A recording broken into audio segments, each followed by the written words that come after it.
would like to do something, yeah, but cannot do reading because it's too much big targeting, and also as Chris mentioned, it's already ongoing some of the activities.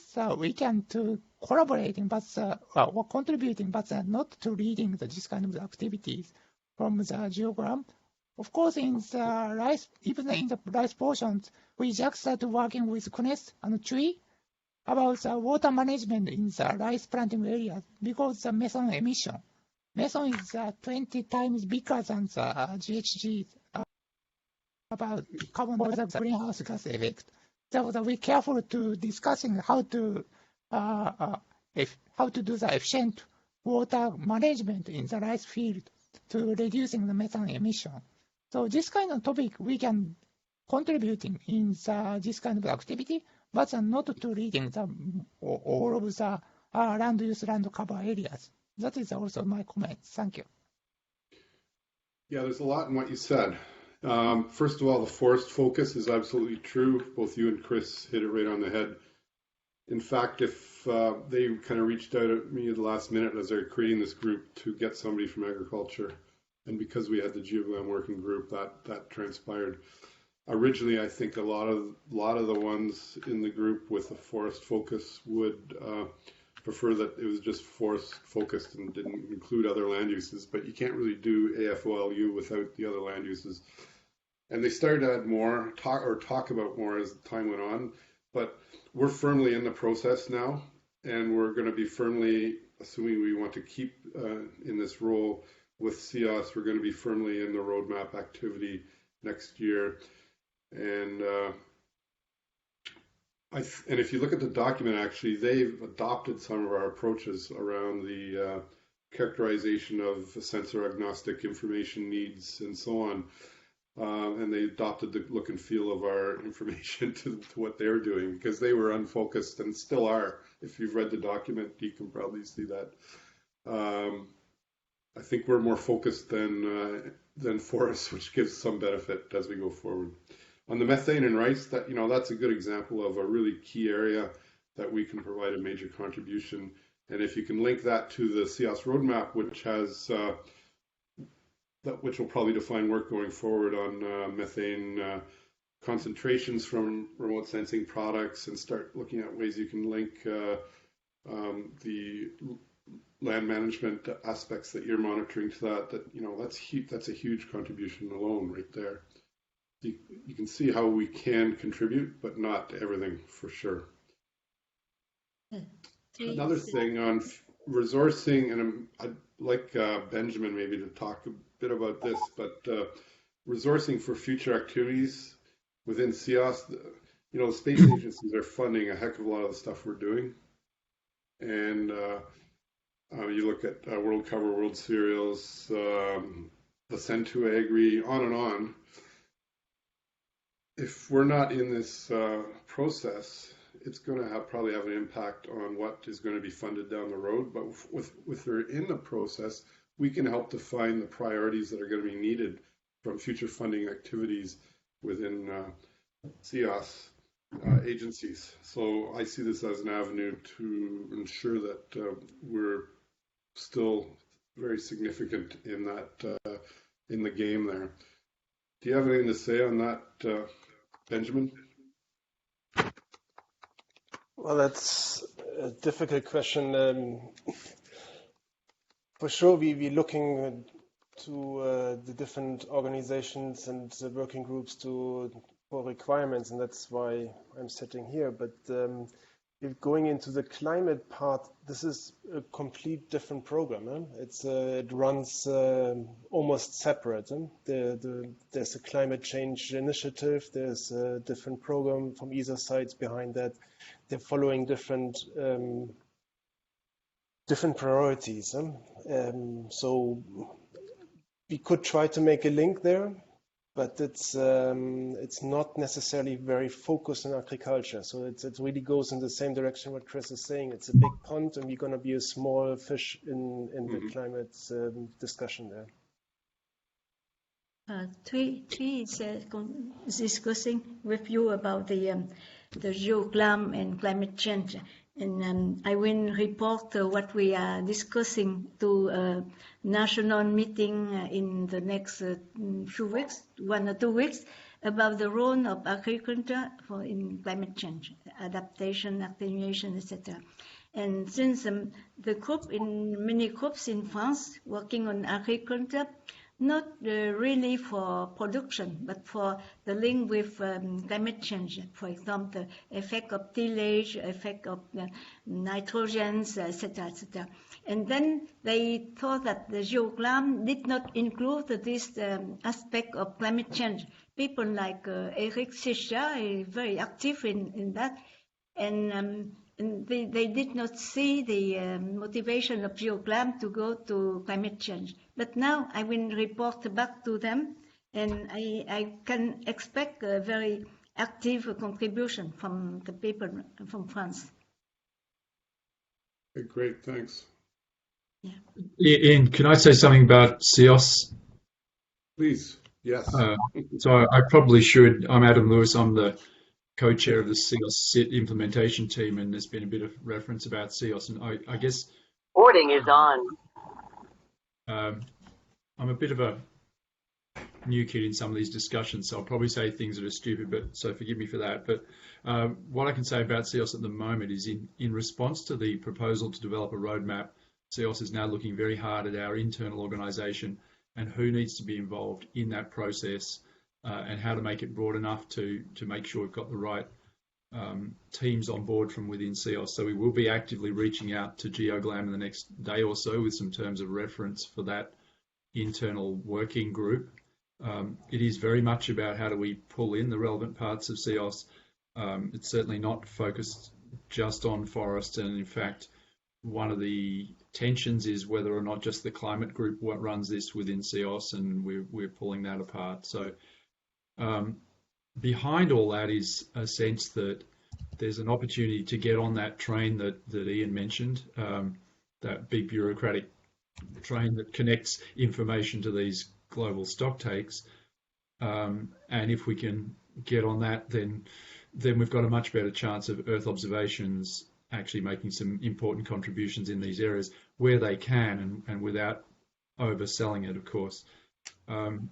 There's also a sense, so with CEOS, if we can articulate a clear message to CEOS about what observations are needed, where and when, then we can get the big space agencies behind providing those data.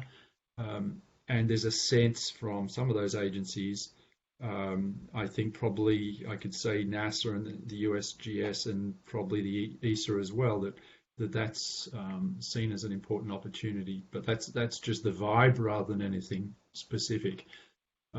So I would say I think this is an important opportunity at this point, and I will be working hard within CEOS to get our act together to support it. That's great. Thanks for that, Adam.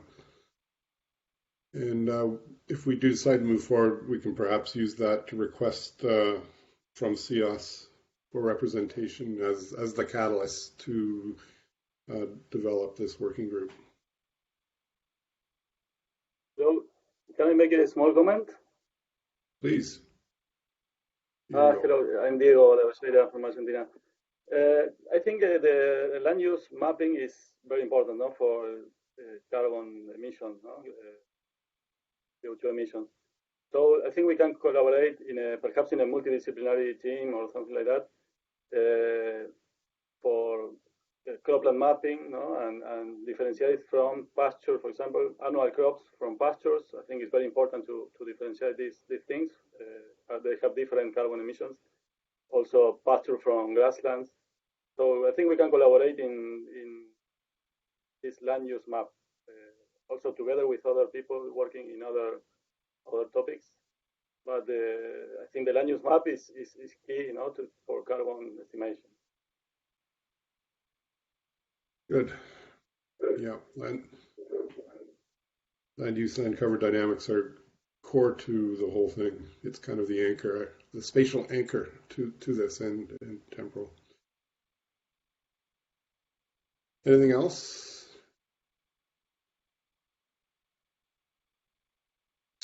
Okay, so I think let me try to boil it what we've heard so far. That there's concern about the scope and also about agriculture versus forestry and not really having much of a say and so on.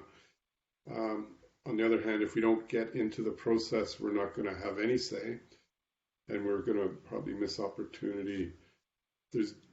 Overall, there's probably general support for the notion that we can support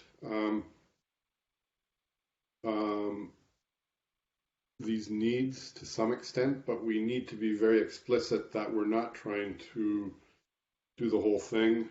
We're going to focus on our areas of expertise, and that'll leave gaps that still need to be filled in the entire agriculture realm of requirements. Does that sound like a reasonable summary?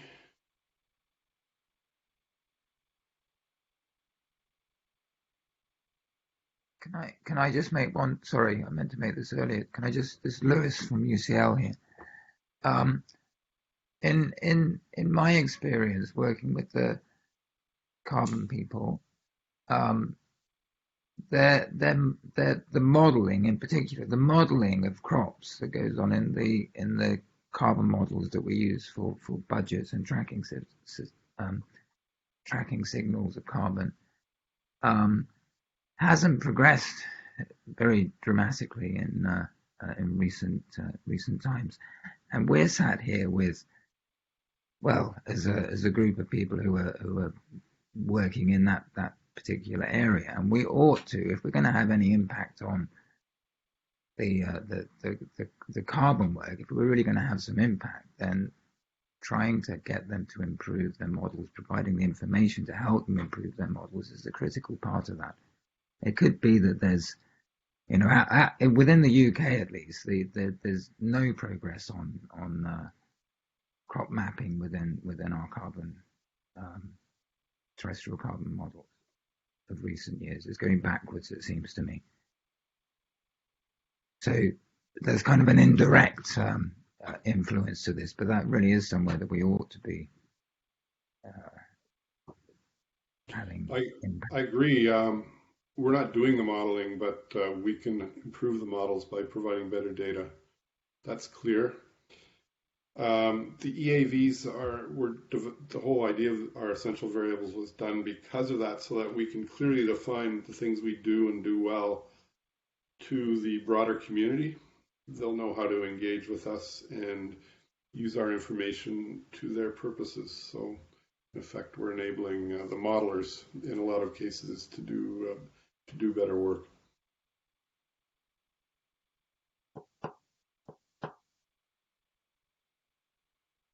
I would agree with what Phil said. It's just even last week we were having a conversation about trying to engage with modelers, but again, it's not an easy community to change, So focusing on the input data sets is just one thing, but the whole linkage is kind of missing in a way. There's a little bit.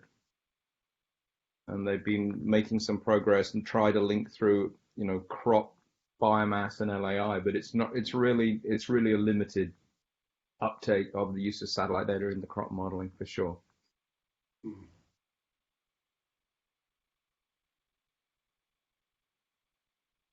So Ian, if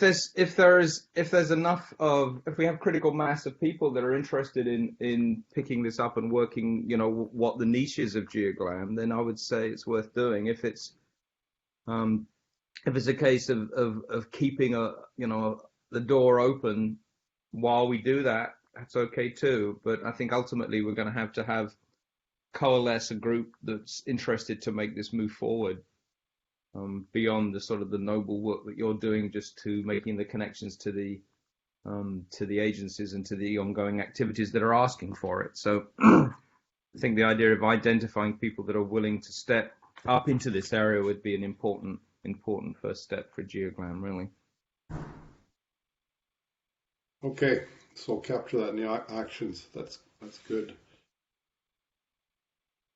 Anything else before we move on? We're a little over time. Good. I think we got to as far as we can get with this one. And at this point, there's a lot more to come on this. But I think it's good that we want to stay in the game. So the last item that I provided the discussion paper for, and I wanted to talk about here, is the support for open data and open science. So this has always been an issue in our community. Over the course of the summer, I had many conversations within our community, bilateral discussions about this, what we could do, should we do something. And I got to say, there's pretty much unanimous support for the notion that something should be done to improve coordination and in-situ data. So I guess this is just a test to see how serious we are and how we might want to move forward on it. So the current status, over the course of GEOGLAM's evolution, there's been great progress in many of the aspects: cloud computing, analytical tools, open access to Earth observation data for our purposes, algorithm development. But we still haven't moved the bar too far on in-situ data. We have collected lots of in-situ data associated with projects. Some of it's available within teams. A lot of it's not available at all. So if we really want to do something about in-situ, we have to start at home and start taking care of the data that we're responsible for creating, not just now, but in the past and in the future, and adopting a true, I think, open data policy as much as possible, given legislation and other constraints. So high quality, fit for purpose in-situ data, is usually lacking, and this has significant impact on the science community overall. There's growing tendency with machine learning, the ability and big data and the easy access to massive Earth observation data sets. People are cranking out products right and left, but often they're produced without or insufficient in-situ data. So this can result in results that are incorrect or inconsistent, and the risk is that information can degrade the trust in EO-based solutions for agricultural monitoring. And this speaks to one of the added discussion items that Chris brought forward, I think, that we'll be talking about too. And then, of course, the lack of in-situ data hurts us within our community because we want to develop AI, various algorithms, AI, and so on. And if there's not sufficient in-situ data available to test some of these, our hands are tied. We're not going to be able to do as good a job as we want. And considering kind of what I say is considering all the progress we've made in the computing infrastructure, the tools, and so on, really in-situ data, I would argue, is emerging as the major constraint to fully releasing the power of EO for food security program and policy development. And it's something I think we should probably take on. And so the reason for that is we have the most to gain as a global community of scientists that use and generate in-situ data. We benefit from its availability as much or more than anybody. We already have the partnerships. As you can see, I don't know what we're up to now. We're probably close to 30 people on this call from all parts of the globe. The work we do together makes us uniquely placed to take a leadership role in the curation of agricultural in-situ data. Not just generated by our community, but outside our community where possible as well. And by example, I think we can lead by example and show that the open data is the way to go and everybody benefits in the end. It's a kind of an evolutionary process, not a revolutionary process. We have the expertise. There's already significant work that we can leverage. Things like little peripheral to our community is the stack infrastructure work in World Cereals, for instance. We're developing the GEOGLAM portal, as we talked about, and the Knowledge Hub to help us manage some of this. We already have some best practice documents. And very important, the essential variable work. And pretty much everything I talk about, I see the essential variables as being the foundational piece to it. The EAVs provide a framework that drives the needs and identifies knowledge gaps, while it should also push out priorities and requirements and best practices for developing things like in-situ data. I can see documents associated with each of our essential variables that would have, or knowledge packages, if you like, that would have links to best practices for the collection and so on. And we know from the JCAM example that these best practice documents are often and widely used beyond the original community that developed them. So this is definitely a place where our community can make a really big contribution. So this is the last slide, proposal for discussion decision. Should we take on a stronger role in in-situ data coordination?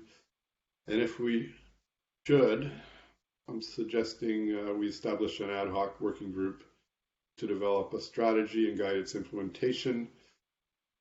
This is one that I would love to co-lead with somebody else and get, if hopefully there's enough interest across our activities to generate a good critical mass of people and thoughts. I've provided some notional work plan items in the discussion paper that we need to look at, and we need to reach out to the people that can start to fill in some of those gaps. But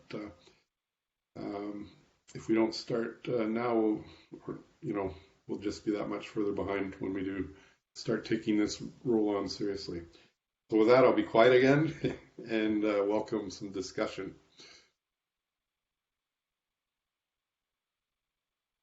So Ian, it's Chris. I mean, I think the overall everyone would agree that the need is there.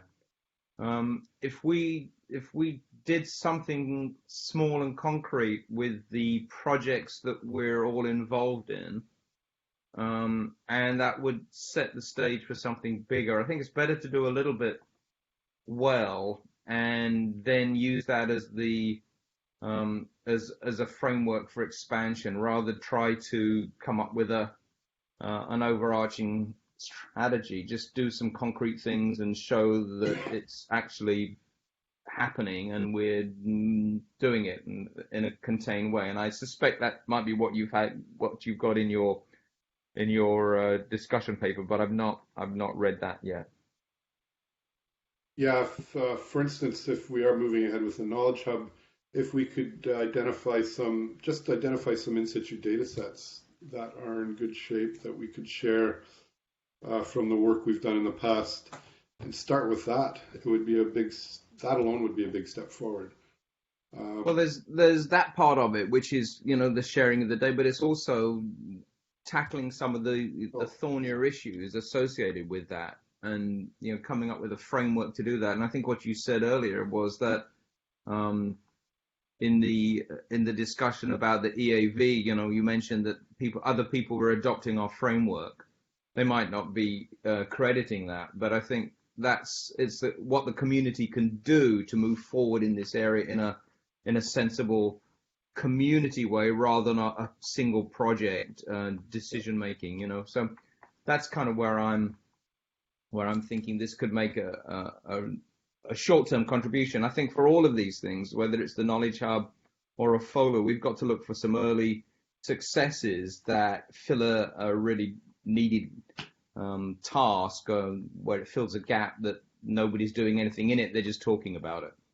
And I think if we could do the same for in-situ data, a lot of people talking about it, not many people doing. If we could set up a structure by which we do something, but that structure has a broader application, I think then that could work. Good.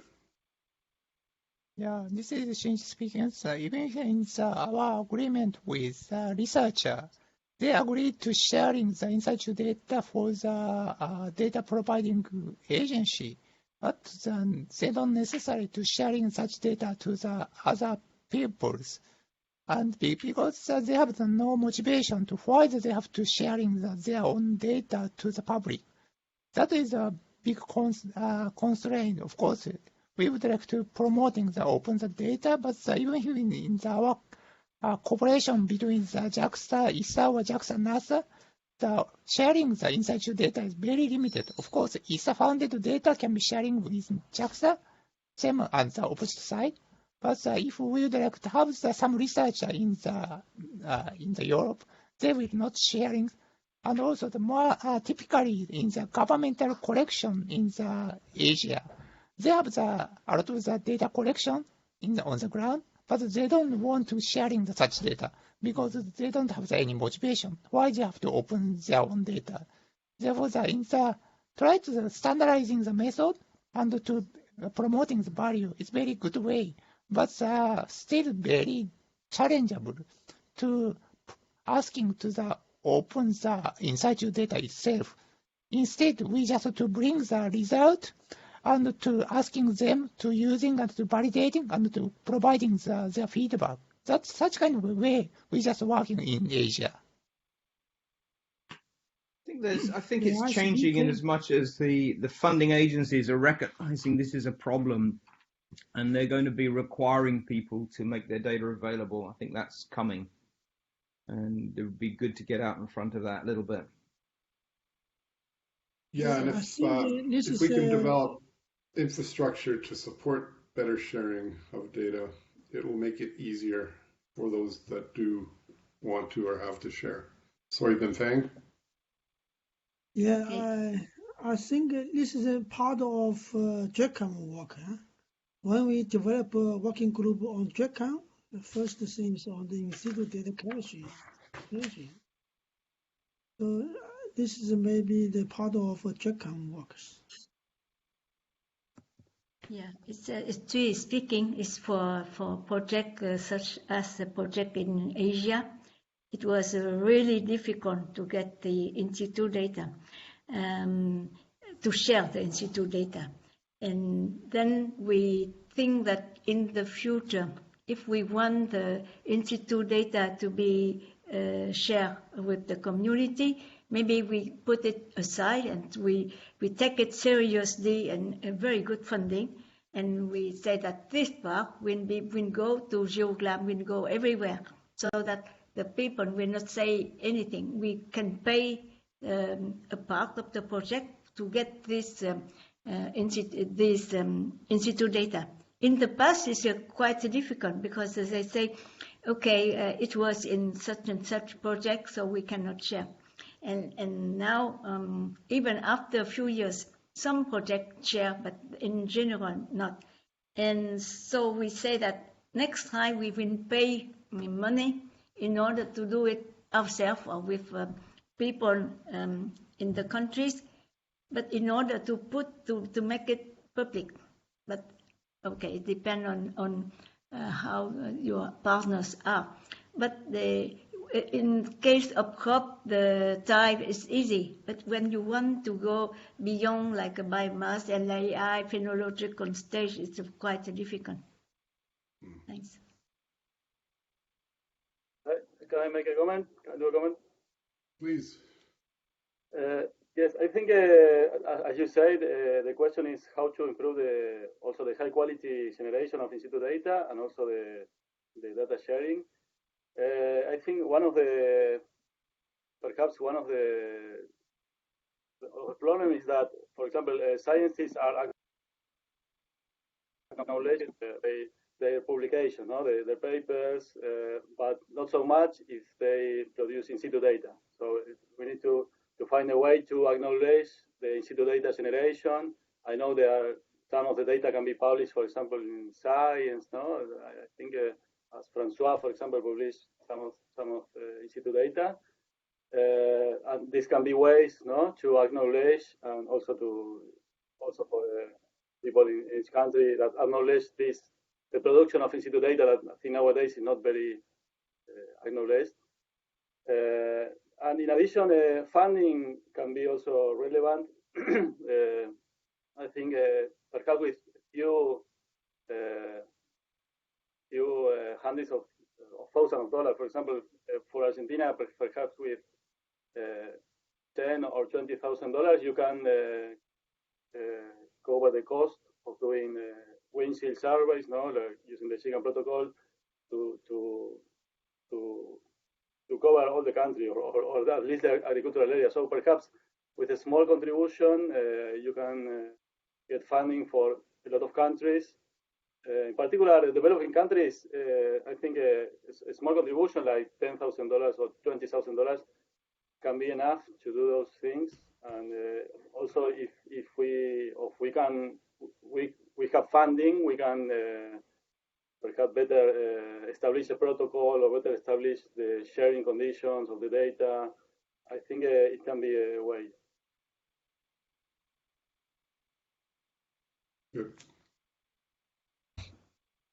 Ian, I had a slide that listed all the constraints, and they're coming out in this discussion, but I would just say that because it's difficult doesn't mean that it shouldn't be done.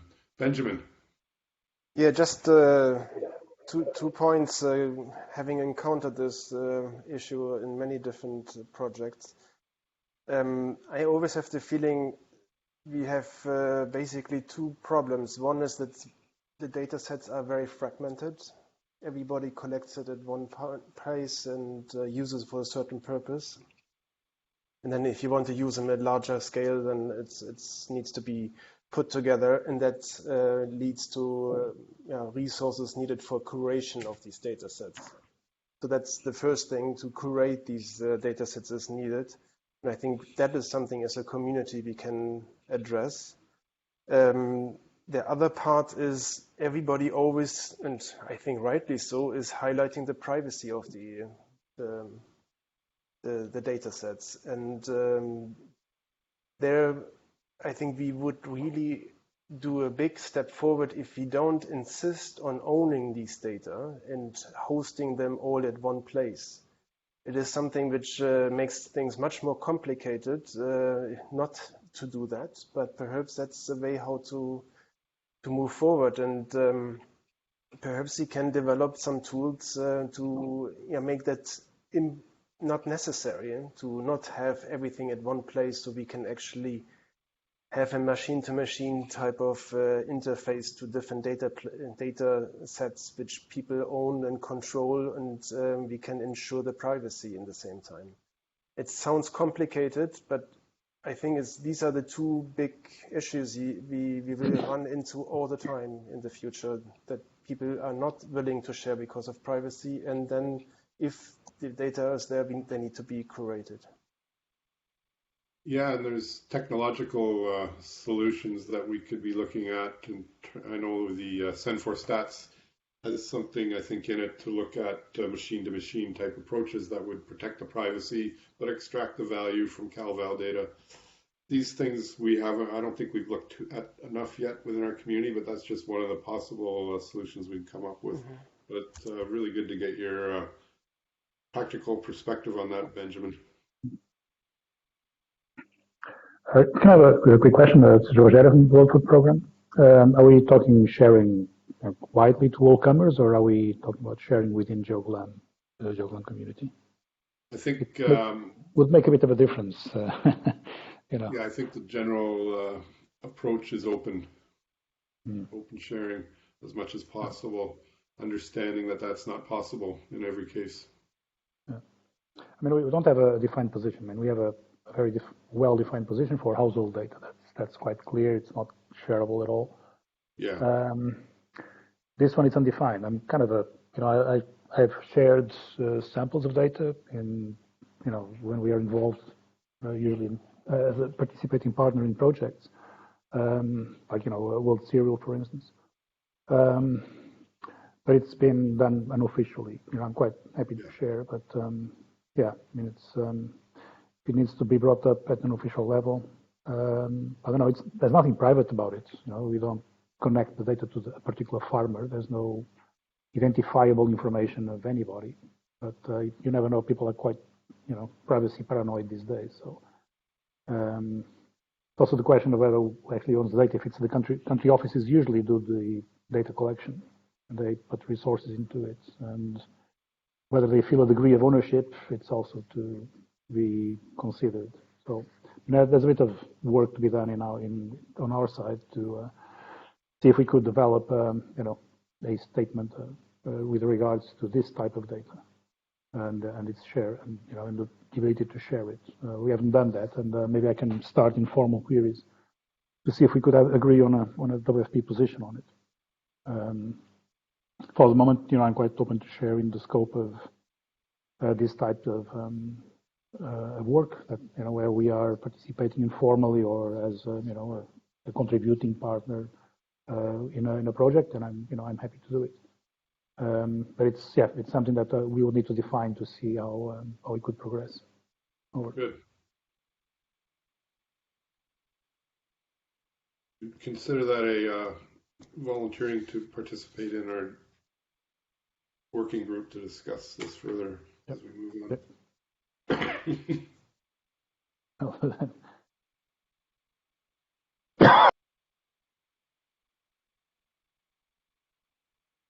And perhaps just another aspect, and I don't know if Inbal is online, but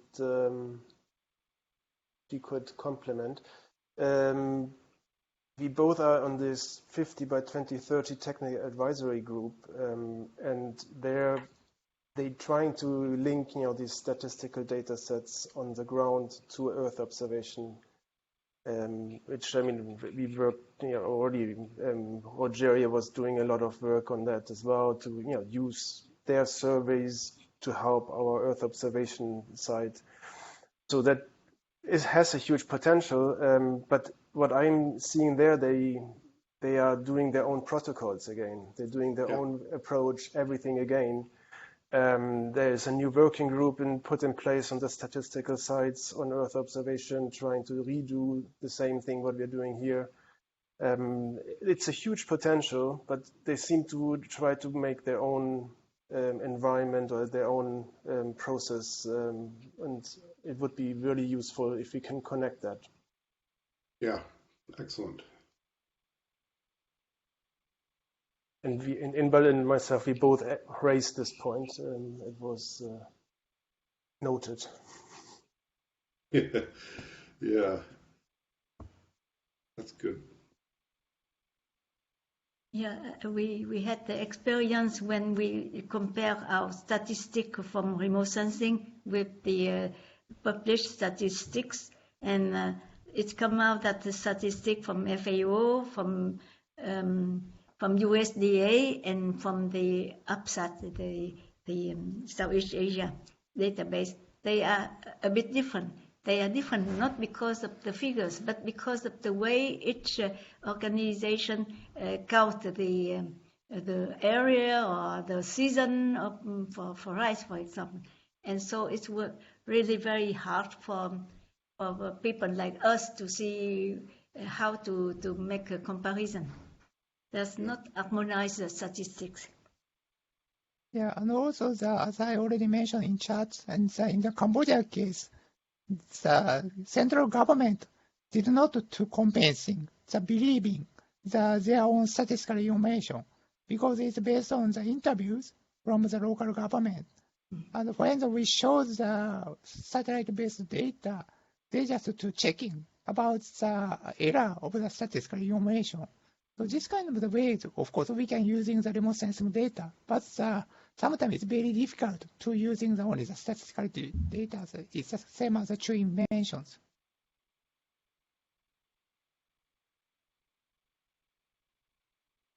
Okay.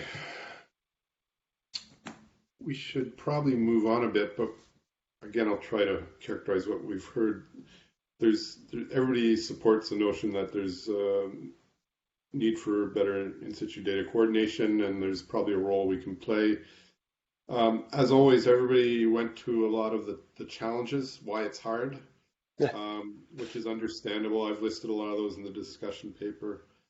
I've also tried to list some of the possible solutions, and some of them came out, and the need for standards for collection, standards for maintaining, the need to curate came out in the discussion as well.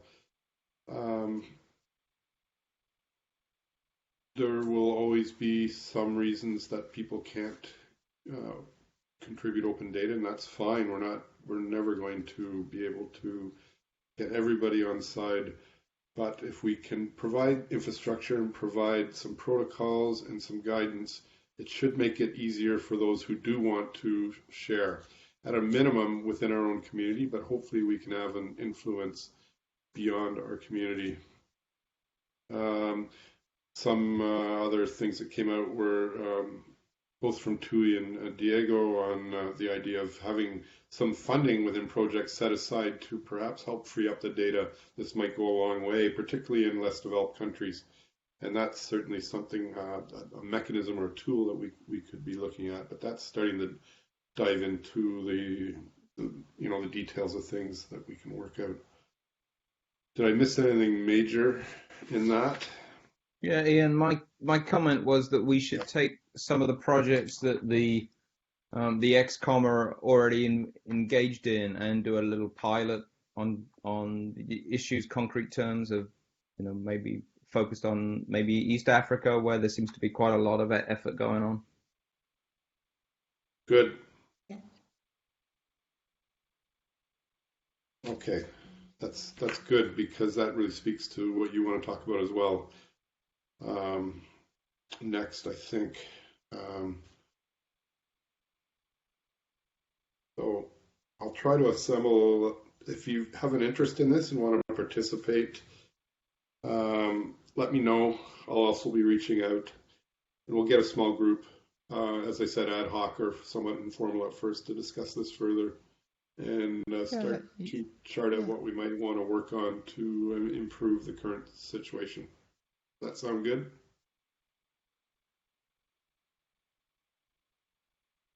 Silence. For me, yeah. Golden, I guess. Yeah, good. Okay. It's because everybody's muted, so we don't make any background noise.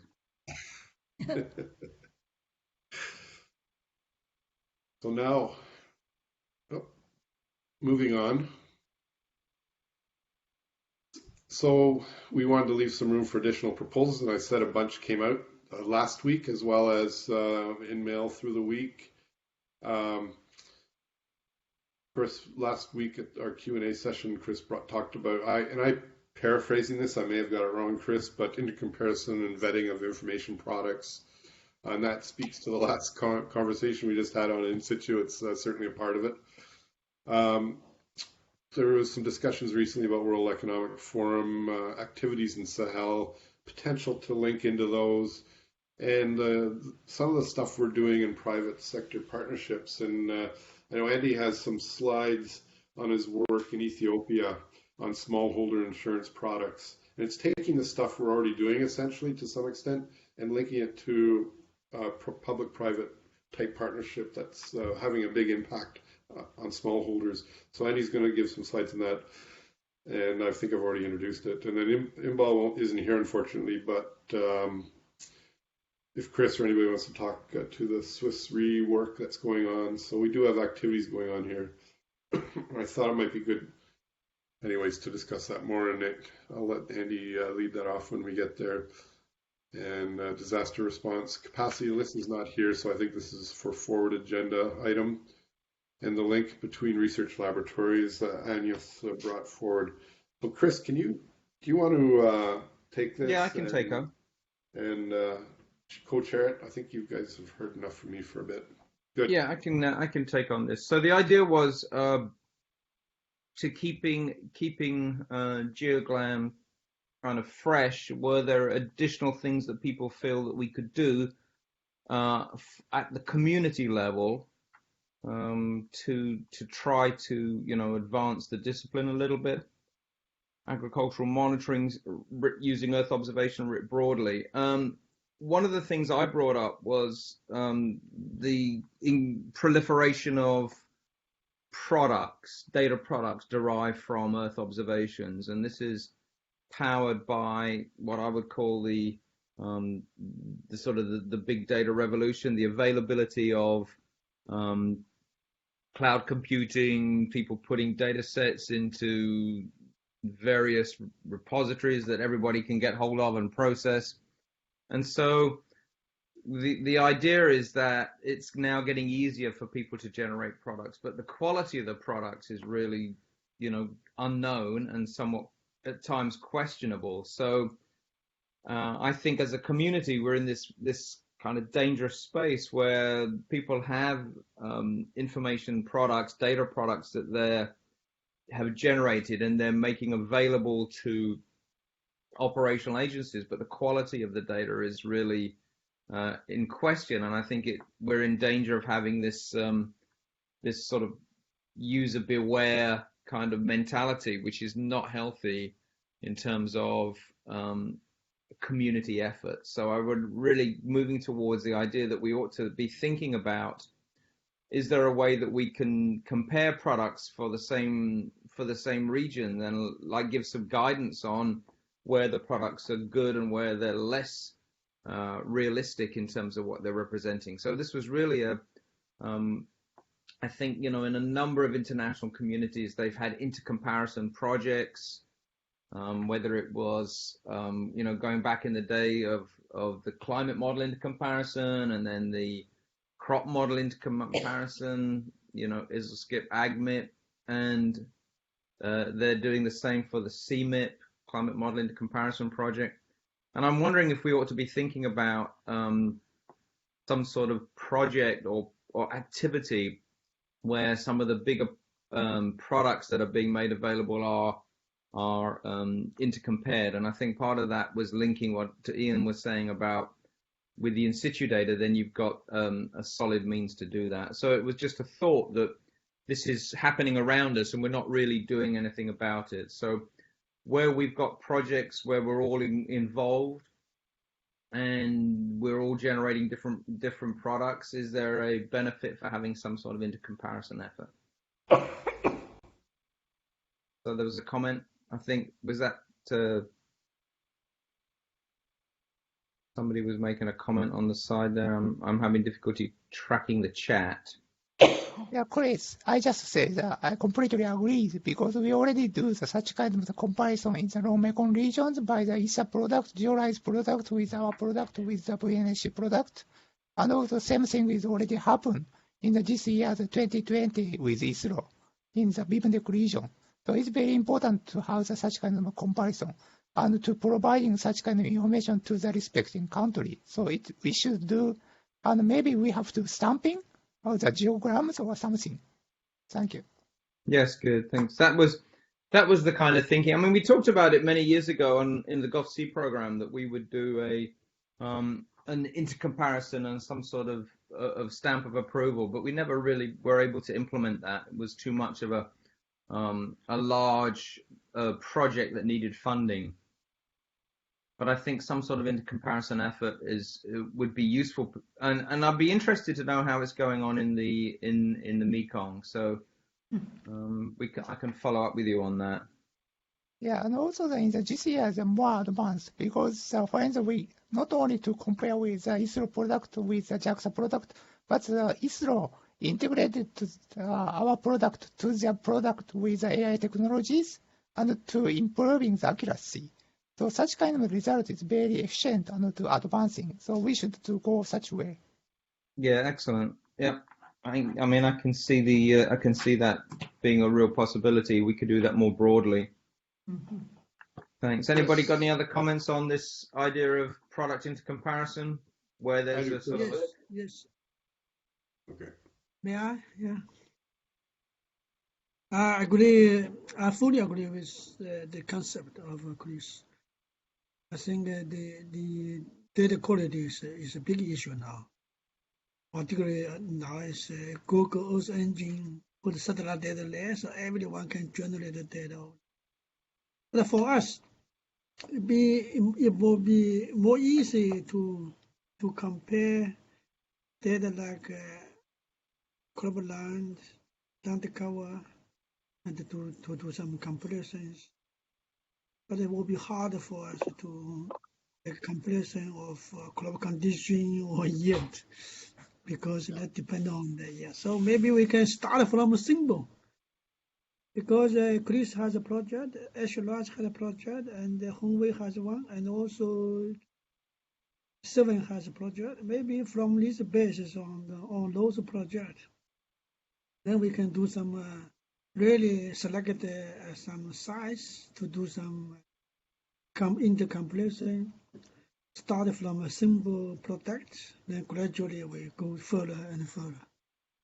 Yeah, that's I agree with you on that. That's kind of what I was thinking, something concrete, and start small and but make it good. And I agree that it's a little bit of the what we'd say here, the Wild West, where people are generating products and putting them out, and we really have no sense of how good they are. And it concerns me greatly, particularly in developing countries where people are, wanting to have some products, but then if they're using something that's not reliable, then it's a real issue. So, Ian, you want to raise your hand?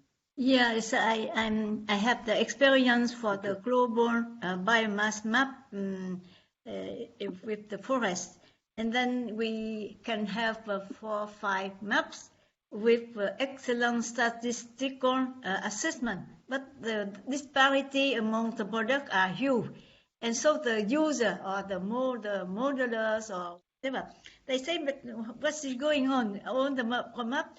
The products claim to be good, but why they are different? And for the use of crop map or any agricultural product, the same. The country will say why the product differ from JAXA, ISA, ISRO, and so on. And so they have doubt about the product. And so that's one thing that we can do is to spend more time to make the product more robust by comparison, etc. Right now, we spend time for research paper. And the research paper, when you go from TR 4, 5 to 6, 7, is a big gap. So it means that we need to work for real application. Yeah, thank you. I agree. And I think Bin Fang, you're right. We don't want to start with the difficult ones. I mean, just if we're focusing on cropland area and then crop type distribution, this kind of thing that's quite tangible, we're not really in a position to intercompare higher order products at this time. But I think there's some very simple things that we can do, which would, and maybe come up with some protocols for data set description. The Land Product Validation Working Group out of CEOS, we started that some years ago, and I think having a push in agriculture would be good, so we could maybe partner with that in some sort of framework. That would be possible. That's always an existing structure rather than trying to create a new one. But there's 2 sets. There's one is the intercomparison, and then there's the validation, which is the accuracy assessment, which requires an independent source of data. So there's kind of multiple levels of this, but I think it's worth, for agriculture at the moment, I think we have to do it just because of Bin Fang, what you were saying. Perhaps I can add on that.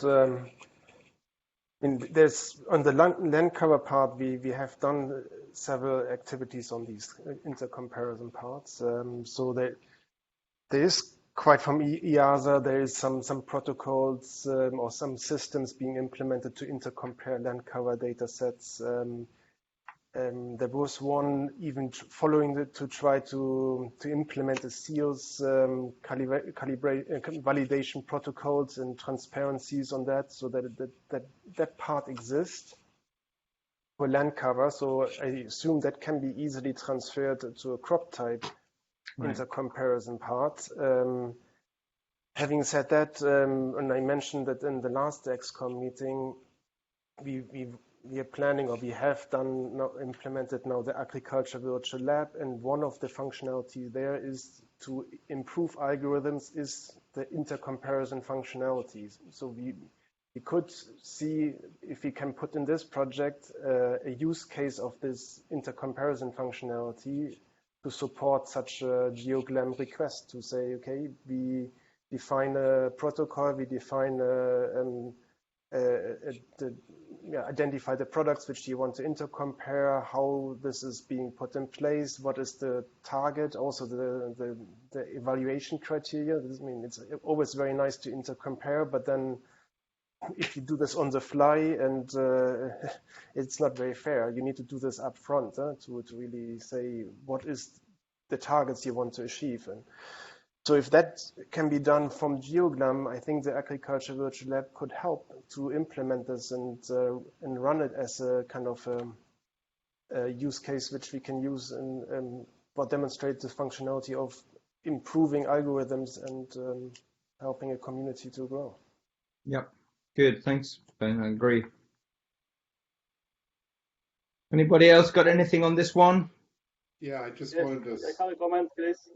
Oh, I agree with you that it's relevant to evaluate the quality of the products, for example, like crop type maps. But I think my open question is how to do this. I think you need in-situ data, no, as we mentioned before, for this to evaluate, to see which is better or to see the quality. We need in-situ data. We cannot get past in-situ data, or it's difficult to get past in-situ data. I think that these are one of the difficulties. Yes, also the in-situ data, I think, needs to be independent from people who is generating the maps. No? So if you use in-situ data from one producer, it would not be statistically good. So perhaps a combination of several in-situ data from different map producers. I don't know, but I think we need to work a lot to do this, and it will not be easy. Also, if we need to do in-situ data, perhaps we need funding, no? Or if we propose a methodology, it's difficult perhaps to implement in some places, but I think we need to start to work on this. Yeah, I think it's a case of, small steps and small concrete steps on that road. I mean, I agree that it's in some places it's going to be more difficult than others, but I think if we can start that process, it will serve the community well. Good, thank you. Anybody else? Ian, you said something? Yeah, so just this is a great discussion and really support it.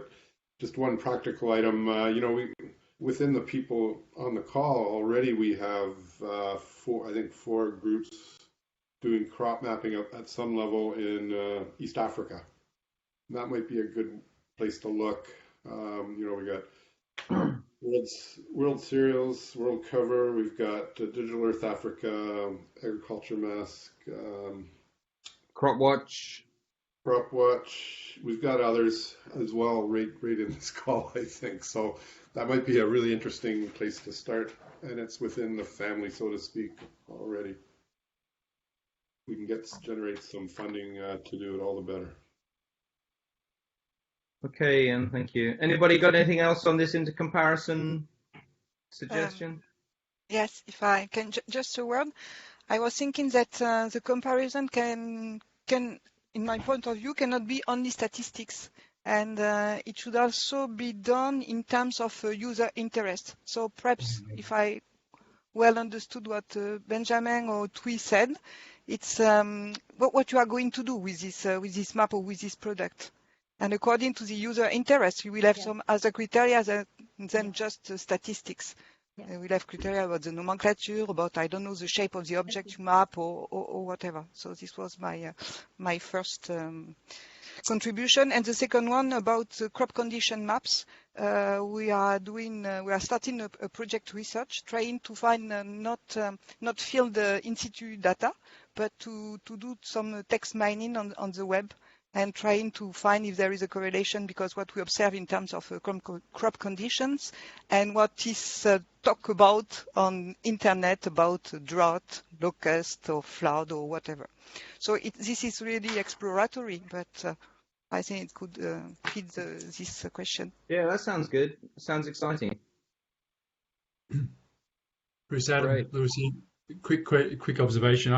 I do like the idea of intercomparison, not as validation, but as a simple and necessary step in assuring you've done the due diligence on the quality of your data set. Is sort of emerges as a generic sort of idea.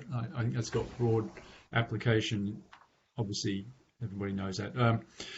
So I mean, for DE Africa, would be interested in participating in some of that idea working out. I do think that point about there being a qualitative aspect of this, a user aspect, is really important as well. The statistics don't tell the whole story in any spatial data set, and so I think it's important to try to capture that. Yeah, thank you. All right, let's. If there's nothing else, let's move on. Sorry, last quick comment. the issues in different places, of course, for producing crop cover maps are very different. In heavy cloud cover in Western Africa, it's completely with intercropping and all the rest of it, very different to the prairies or something.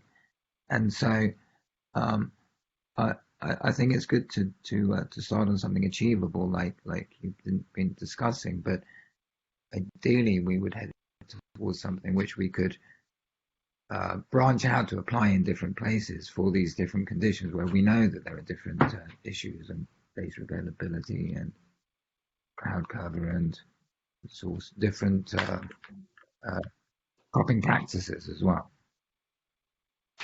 Yeah, good. Thank you. I agree.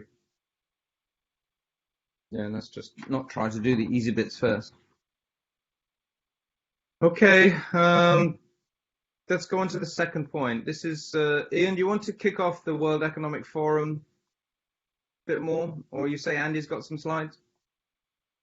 Yeah, so I'll kick it off. A little over a month ago, I think I had some conversations with the World Economic Forum, and then another high-level discussion on a Sahel initiative they're trying to put together, and this involved the so-called corporate elites, MasterCard, Nestle, a lot of agribusiness, a lot of or some countries in the Sahel region, a who's who of UN organizations, and also funding organizations, not NGO funding organizations, and on. So it was interesting. They're talking about putting together a big initiative.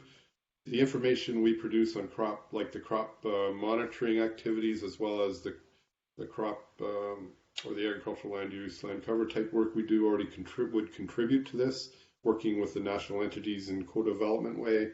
But also some of the stuff we're starting to do with the private sector would be very interesting and a really good hook into this this approach, the WEF, the World Economic Forum approach. And we're talking about hundreds of millions of dollars when they do an initiative. It's usually very big. But anyways, all that said, I reached out.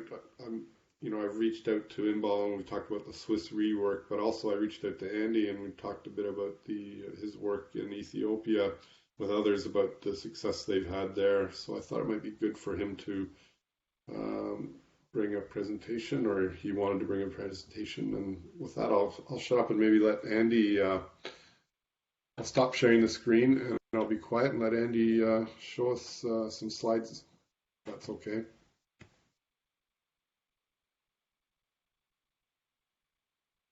Sure. Let me see how I share my screen. Okay, hopefully that's working. Yep. Great. So thanks, Ian. I just wanted to give a rapid overview of a crop insurance scheme that we've developed over the last 4 or 5 years and is now part of a public-private partnership in Ethiopia. I'm going to race through this quite quickly to explain what it is, how it works, the kind of status of things now, and some comments on scalability and how this, we think, could be a contribution to some of these discussions with the World Economic Forum and expansion across the Sahel. So Vici, what is it? It's a geodata-driven risk mitigation product. It's focused on smallholder agriculture in rain-fed areas. Unlike some insurance products, this is a single named peril rather than a multi-peril insurance. And it's an exposure-based index. It ensures credit that farmers take out at the beginning of the season. So it's insuring their loan. It's not insuring their yield or their production. So it's not an indemnity product. It's a remote sensing index. It's hypertemporal NDVI using time series from Spot, VGT, ProbaV, and hopefully Sentinel-3 very soon. It's underpinned by 4 business models, so the value propositions are there and have been demonstrated for farmers, insurance companies, credit, and financial technology company, who are the kind of aggregators and partners in this program. We find it's a scalable and flexible product. It's very robust. We're using the extreme values of the NDVI distribution, so it's not really looking at deviation from normal. We're really looking at the extremes. And it's something that is operational because we're using the GeoNetcast system to capture and deliver data. A lot of the work is done now already by Ethiopian partners. A few knowledge areas are still managed by us at ITC in the University of Twente, but that's a temporary situation that will be moved into Ethiopia very soon. Just to give a brief overview of this partnership that's been running since 2014, it was funded for the first 4 years by the G4AW program of the Dutch Space Office. It's now part of eShape, so we call this the kind of Vici maintenance phase, working with EASA and Mekelle University, funded by Horizon H 2020. In Ethiopia, Kifea is our financial inclusion partner. We have links, of course, to ESA and Vito for the NDVI. And we are collaborating with JICA, Japanese Foreign Development Agency, in their crop insurance program.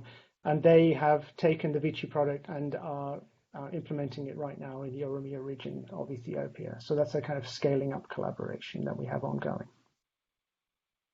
How do we use this? It's really mapping the severity of drought. And we went back to basics in a way to understand how insurance companies really work. So, of course, they deal in money, not in pixels or NDVI. And we wanted to find a way that where we could really quantify the probabilities that they're interested in their kind of actuarial processes, where they were very concerned that to have sound insurance models, they need 30 years of historical record. And how do we do such a thing with remote sensing data? And the sort of things we started to think about was, instead of using the statistics for one particular pixel, we tried to generate a population of pixels. So we have a spatial grouping of pixels that are acting in the same way. And by doing that, it allowed us to get around this this kind of 30 years issue. We can do it with about 20 years of data that we can get from spot vegetation and ProbaV, etc. And it gives us enough degrees of freedom to derive these kind of robust estimates for the trigger and exit thresholds for these kind of index-based products.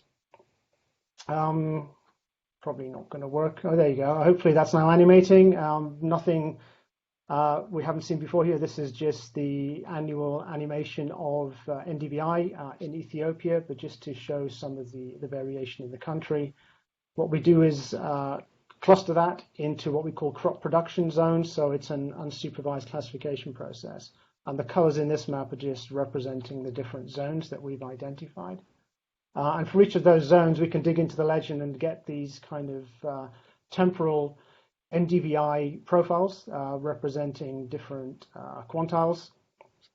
And those represent the different zones that we see across Ethiopia. And you see quite a diversity from single long seasons to double seasons that can be early and late, short and long.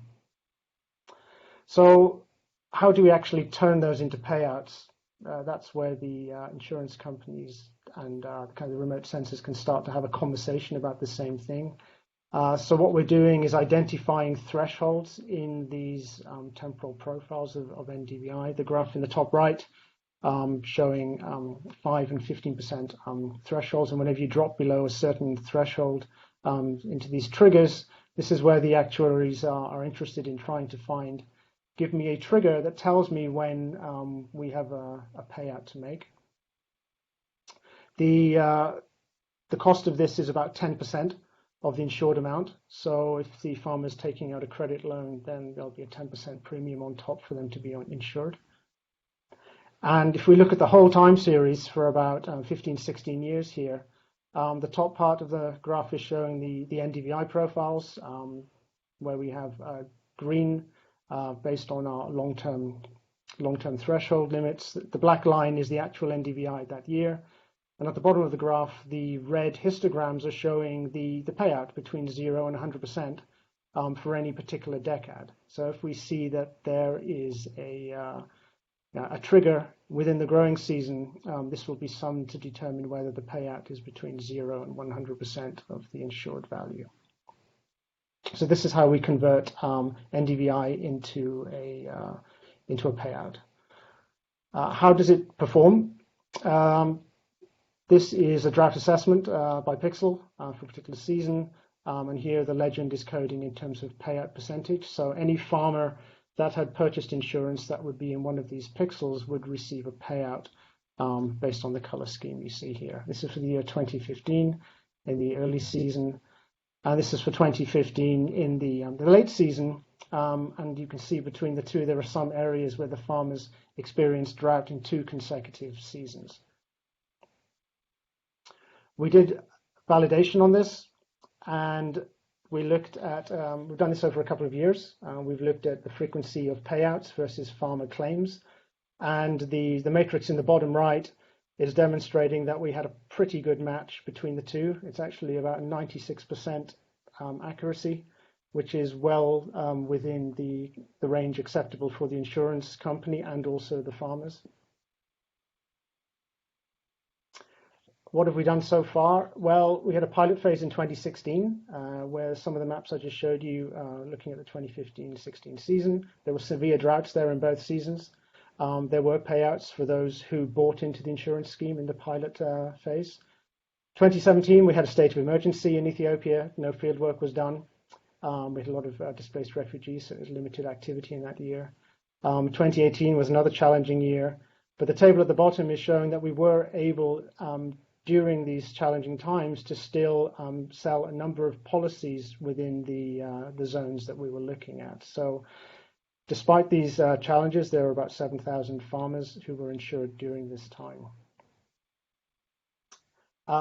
I mentioned at the slide at the beginning, we've been working with JICA, and they've taken the Vichy insurance program and integrated it into their crop insurance program, which they're running in Oromia. They were working in the field this year in COVID times. They were able to reach out to about 7,000 farmers and train them, and they insured about 1,000 farmers. They were hoping for about double that, but we believe the impact of COVID-19 limited the amount of farmers who actually took up the option. We're waiting to see the outcome of this, but this year does not look like a drought year in many parts of the region where the insurance was piloted. So where are we now in terms of status and maintenance? We need to look at how often to update this zonation map and the thresholds map. We've come up with a timeline for this, so we can do 5 yearly updates of the thresholds using a moving window, and 5 to 10 yearly updates of the zonation where we have different thresholds. Looking into the future, Sentinel-3 is where we are pinning our hopes to have a continuity for 20 to, well, we've got 20 years of data now. We're looking into how do we get to 25 and 30 years of data. Still, perhaps a few concerns, and Sven, we were talking about this morning as to when the appropriate Sentinel-3 products will be available for us to use. But we're looking at the BRDF processed products to give us the quality we need. And to quickly summarize, we think it's a valid product because the insurance can be bundled with credit. It's not standalone. We noticed there are 6 million farmers in Ethiopia who currently take out some form of credit at the beginning of the season, so the market is potentially big. The premium is relatively small. It's 10% of the insured value, and that can be lowered further by scaling. Because it doesn't insure losses, there's no loss assessment or adjustment costs, so the actual product is low cost to run.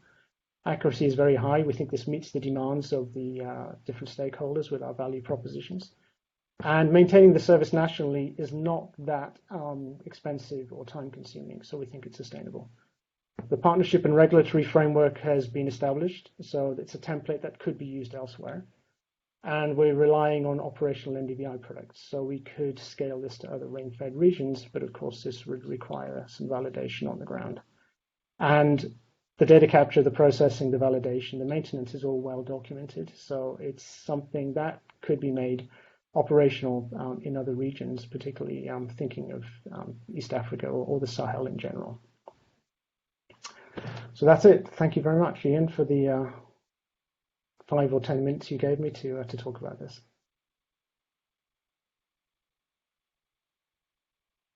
So, Inball's not here. Chris, do you want to say anything about the Swiss rework, or? No, she would be the one to talk to that. Okay. Well, I guess this is for information now. I think it's something we need to be aware of, which is why I thought it should be on the agenda. It's really exciting to me. this could have a major impact if we can scale it up. It's already having a major impact in Ethiopia, well, starting to anyways. It's pretty robust. So yeah, I was pretty excited when I saw this, and I don't know what's going to happen with the World Economic Forum, but I think we need to be aware of this and know that we might have an opportunity to contribute to the initiative. I believe Digital Earth Africa are involved with WEF to some extent too. Adam, were you in on the Sahel meeting at all, or aware of this stuff? We're involved with DE Africa, Ian, but we weren't in on the Sahel meeting, no. Okay. I'm still trying to figure out exactly how they work. It's confusing to me, but I have a feeling opportunities will come our way now that they're aware of us. Was Eniola Mafe there in the Sahel meeting? She's their Africa leader. I don't have my list here, my notes. There's 60 people on the call. It was well run, and probably over 30 had an opportunity to speak in, I think it was an hour and a half on a Friday evening. So probably I can look it up, let you know. Okay. Ian, just keep us posted on that then, right? Yeah. And I think we did talk about private sector engagement in GEOGLAM a long time ago. There was some resistance to private sector's participation, but maybe that's something that we can revisit in the future. At the moment, there's no immediate urgency for that, but that was a point some time back about how much we in terms of involvement in the XCOM, but I think probably the resistance to that is going away. So let's see how that plays out. The next item on the list is the disaster response from Alyssa. She was basically suggesting, as I understand it, that we develop some kind of a listserv where when there's a problem in terms of agricultural areas around the world, that we could identify a list of people that have different capacities or different abilities to get a quick response on what's going on. So she's not here, but I think that's something that we'll put in the forward. Ian, you said you'd bring that up as a forward item to go next time. Yeah. And then Agnes, you want to talk about the linkage between the research laboratories? Yes, it will be very short, don't worry. In fact, it's just from my experience. I am from a research laboratory, and I was wondering how to interact with GEOGLAM. And my question was, a way to do it would be that GEOGLAM identifies some blocking points that needs research and submit it to different research labs. And in the other way, it would be nice to have a space for researcher to present the results that could be of interest for GEOGLAM. So it's just an open question, and that is derived from our experience. That's it. I think it's a good idea.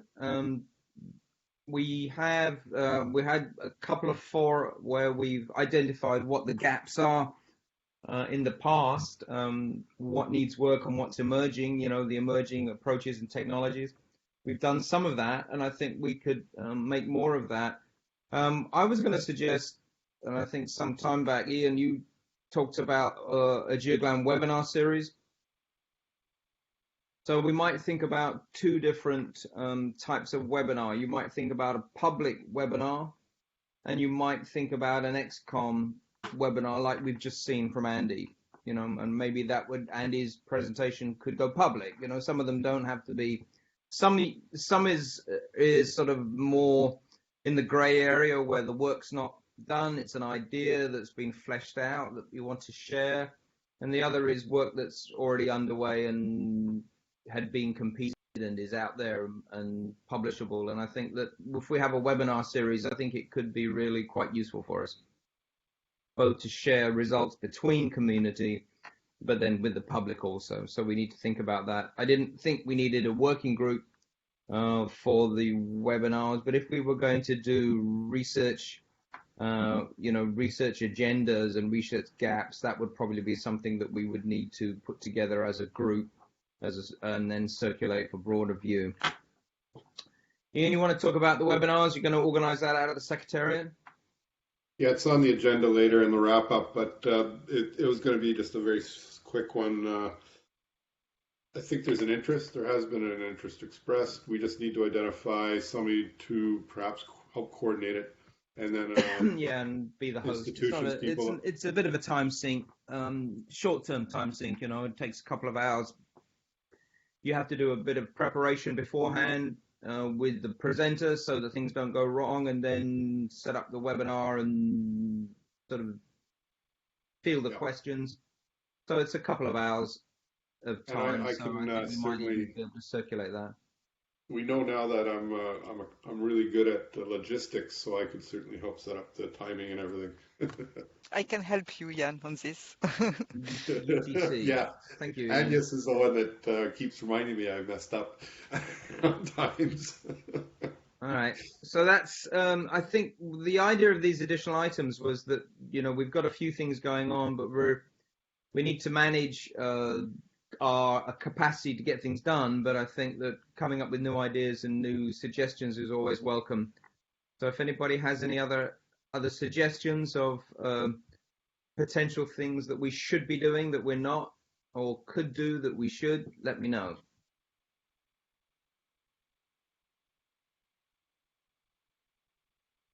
Okay, good. Ian, over to you then. You're going to do the agenda wrap up? Yeah. So we'll try. We're past 2 hours, so we'll try to do this quickly. I had the webinar series here just to say I'll be putting out a solicitation for topics and presenters. If somebody wants to help volunteer coordinate this, that'd be great.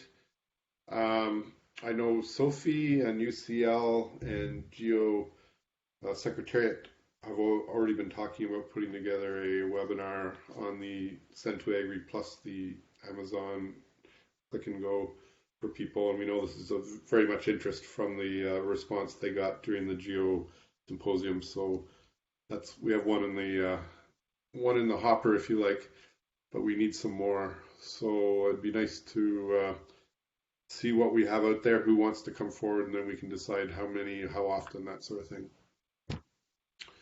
The rest, anything on that? Pretty straightforward, I think. Good. The next two items were just the action review, and I already pre-populated some stuff. We'll see if I was close to what we came up with. And then upcoming meetings, and I think we're gonna have to do this offline. I didn't do any prep work for this, and but if there's any meetings coming up that you know of now, please send them to me. But also through time, if you make me aware of meetings that I can, we haven't done in a while, but I can update the website and just make it known to people I speak to that these things are coming up. So let's keep that in mind. So action review. This came out of the question and answer sessions. Really, there's a bit of a lull right now in the Essential Agricultural Variable Working Group effort. Not a lull, but it's variable. It hasn't been sustained continuously through time. This is, if you've got anything from all these presentations, hopefully you got that this work is essential to moving forward in the future. So I just put this in to say that working group members will be asked to dedicate some effort over the next few months. We're not talking about major time, but just more sustained effort over the next few months to try to push to completion the EAV definitions.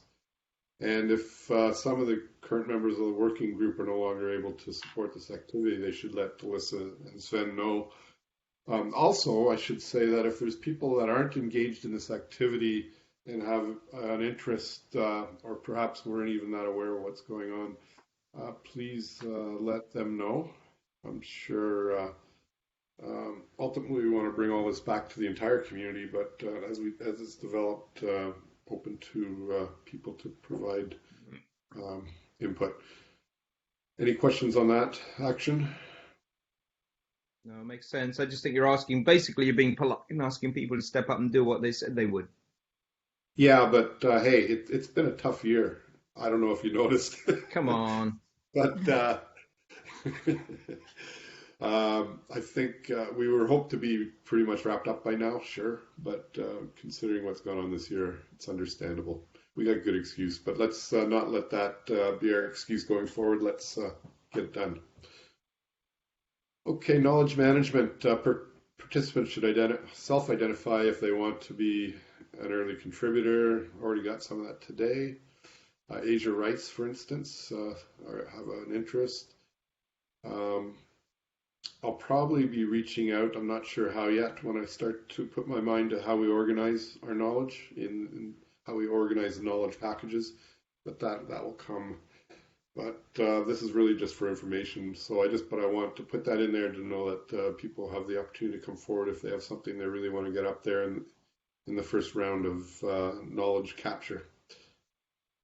Support for the Paris Accord. I think there was support for, I got some notes. The general support, we should get on the train, lest we miss the opportunity. It was clear we need to be clear on our focus area, not everything for agriculture in this. And so we need to be explicit with the people we work with in these committees, both on the GEO side and the CS side. And we'll try to start creating a working group and bring people in as things evolve to provide the expertise into this as it unfolds over the next couple of years. I have other notes, probably more detailed than that, but that's what I have here. Yeah, and you've recorded the session, Ian, so maybe you could just develop the sort of the actions from the whole meeting and send that around. That'd be great. Yeah. And I must say I forgot to turn the record on until after knowledge management, but I did capture the climate conversation. Yeah, that's okay. In-Situ data, there's support. A lot of energy went into talking about the constraints to doing it, but I think there's general support to move forward. And certainly Rogerio indicated a willingness to participate in further discussions, and I think there's probably others, and I'll reach out to them. Anybody that has an interest in participating in this very important activity and helping to define what it might be, please come forward and let me know by email or whatever, and there'll be more on this. Anything else on In-Situ we want to capture at this time? Okay.